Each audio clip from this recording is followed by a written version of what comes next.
The author of the story I'm about to tell is unknown, but this particular story has been floating around the internet for more than 10 years.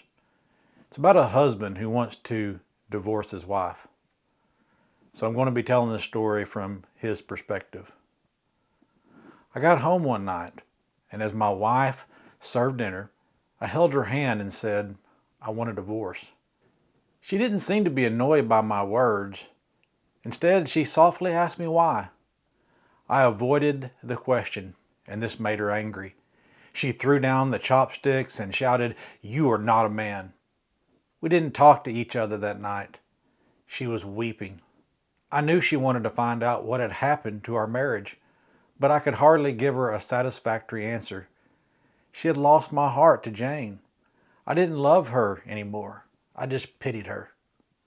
With a deep sense of guilt, I drafted a divorce agreement stating that she could keep the house, the car, and a 30% share of my company. She glanced at it and tore it to pieces. The woman who had spent 10 years of her life with me had become a stranger. I felt sorry for her wasted time, resources, and energy, but I could not take back what I'd said. She finally cried loudly in front of me, which was what I expected to see in the first place. And the idea of divorce felt real now.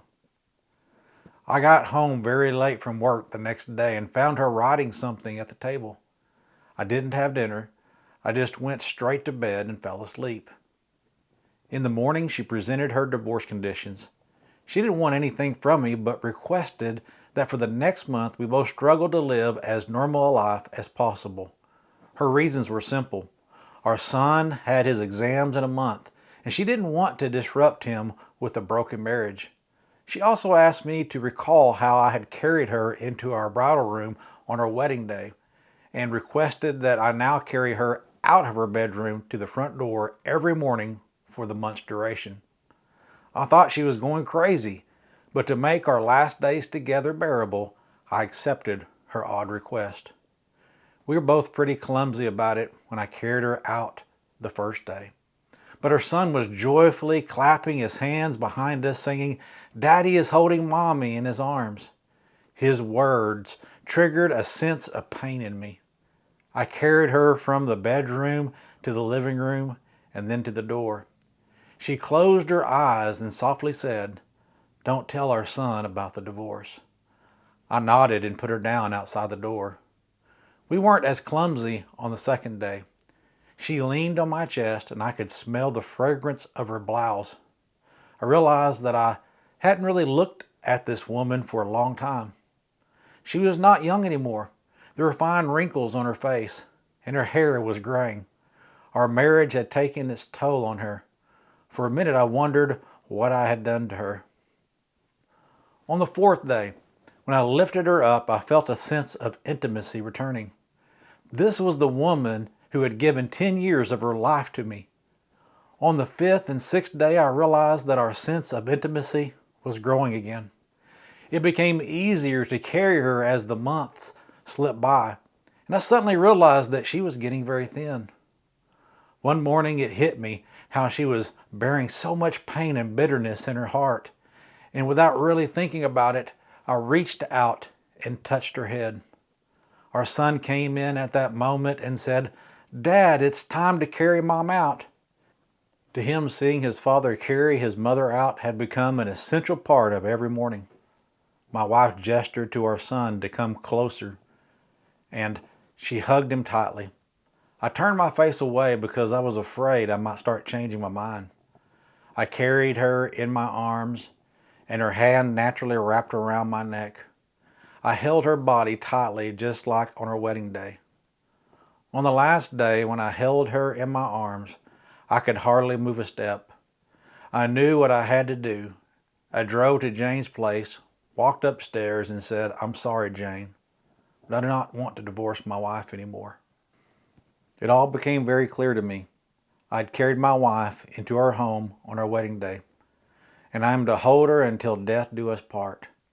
I bought a bouquet of flowers for my wife on my way home, And when the sales girl asked me what to write on the card, I smiled and said, "I'll carry you out every morning until death do us part."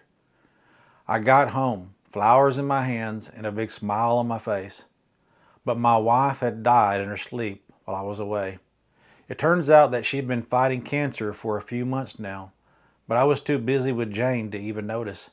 She knew that she would die soon, but wanted to save me from a negative reaction from our son in case we pushed through with the divorce. In the eyes of our son, at least, I would still appear to have been a loving husband. I carried her out for the last time. Far too many couples take each other for granted. They don't remember how great that person really is. They forget all the wonderful moments they had with each other, and so it becomes easier for them to move on because they're bored or they don't like what's going on in the relationship right now. If both people are willing, they can work together and get past those difficult moments in life. That is what this man figured out in our story, but it was too late, and the love of his life died. So as you think about this story and the marriage you have, I want to leave you with the words of Jesus in Ephesians 5, verse number 22. "Wives, submit to your own husbands as to the Lord. For the husband is head of the wife, as also Christ is the head of the church, and he is the Savior of the body. Therefore, just as the church is subject to Christ, so let the wives be to their own husbands in everything.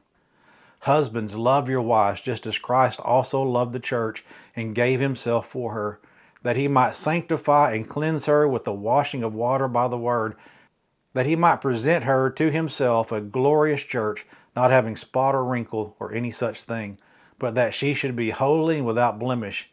So husbands ought to love their own wives as their own bodies.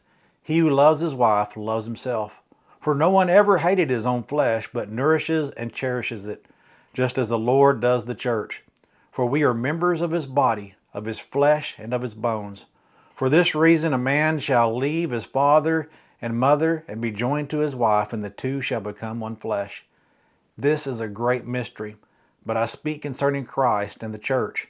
Nevertheless, let each one of you in particular so love his own wife as himself, and let the wife see that she respects her husband."